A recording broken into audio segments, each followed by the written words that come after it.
Siyempre, happy, pero kahit papaano, yung tipong may takot pa din sa amin na kung ano yung magiging future.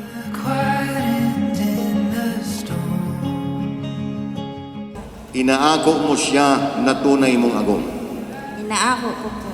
Inaako mo si Allen Kate na tunay mong agong. Inaako ko po pa.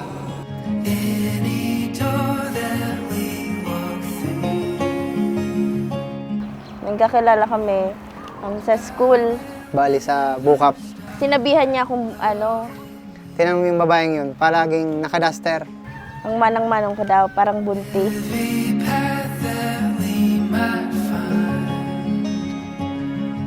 Tapos yun, nagkakamabutihan na, naging magkaibigan, kahit saan na lugar, magkasama yung mga tropa namin. Hanggang nagsabi ako sa kanya na may gusto ako sa kanya. Gentleman siya at sobrang sipag talaga niya. Malaki yung tiwala niya sa taas, sa Panginoon. Ako kasi mahina yung tiwala ko eh. Kaya nung nagkasama kami, palagi niya akong sinishare ng words of God. Kahit ayaw ko naman nung una, pero habang tumatagal, parang napapalapit ako sa kanya. May mga panahon na mawawarang ka mo rin pasensya sa kada sarap.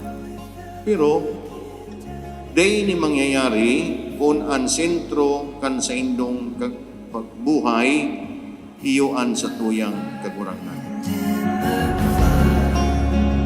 Nakita ko talaga yung ugali niya na hindi lang sa labas, hindi lang sa maraming tao, hindi lang sa isang ako lang yung kasama niya, talagang masasabi kong siya yung gusto ko. Yung tipong, ay, ito talagang para sa akin kasi lahat kung ano yung gagawin ko, sinusuportahan niya ako.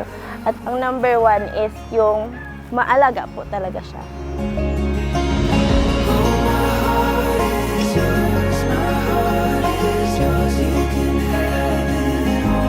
Payabaan mo kung maray. Kagaya ng pagpayabaan mo sa mama mo, sa ate mo. Minsan sabihin ta pa man na nagaway kita pirme. Pirme akong high blood sa'yo mo. Pero payaba ko ikang maray.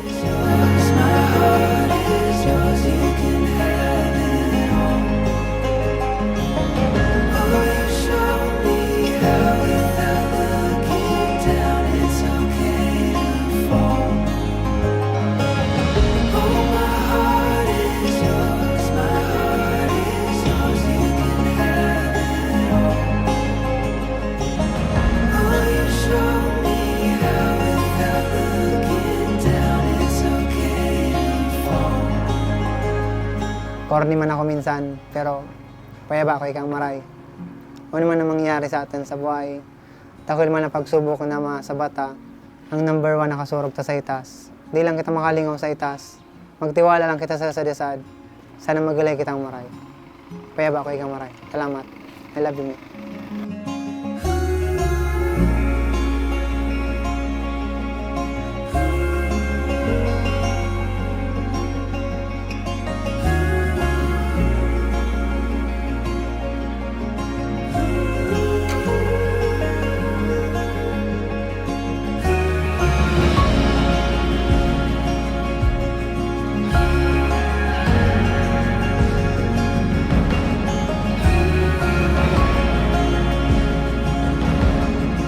Kaya nung talagang natuloy na ngayon yung talagang gusto namin na mangyari sa buhay namin, sobrang saya namin.